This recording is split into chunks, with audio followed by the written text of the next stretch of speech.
Hey guys, like, comment, subscribe. Just here with a quick video. It has been announced that Quaker has decided to disassociate with any brand images, etc., relating, portraying the Aunt Jemima brand.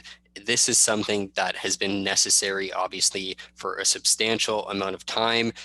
They've known it, obviously, last year. They announced, I believe it was in June, that they were going to move on from the actual brand, and again, any images associated to it based on the clear racial heritage that it brings with it.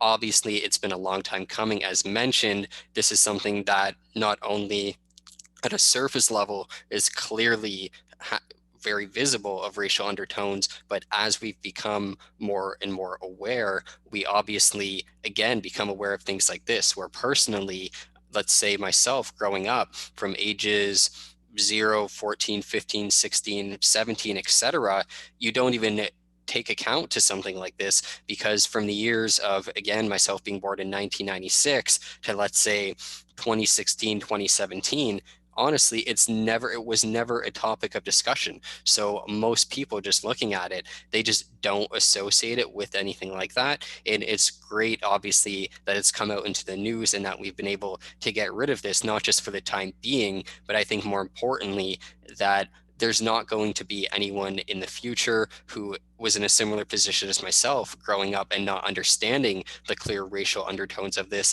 that they're not going to have that and obviously associate it and have an association with it for the rest of their lives. So I think that's where the big thing is for people who, let's say, are more ignorant to matters like this, or they don't fully understand, oh, what difference does it make? I'm still going to know it's that brand, etc.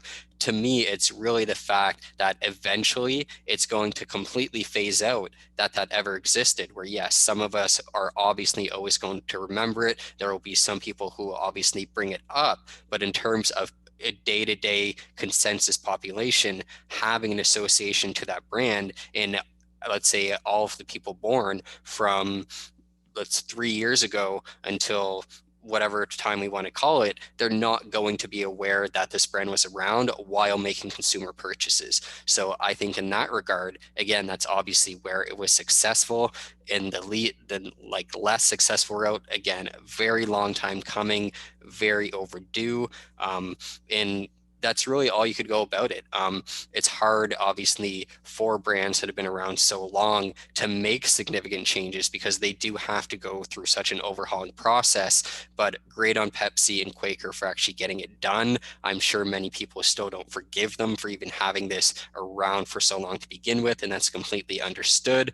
Again, the actual opinions in here are not meant to offend or anything along those lines, simply just reporting on the fact that the name has changed. It is now going by the Pearl Milling Company. We are not going to have to recite the former Quaker name that was recited at the beginning of the video, but let me know what you guys think in the comments. Don't forget to subscribe, and we'll see you soon with some more content.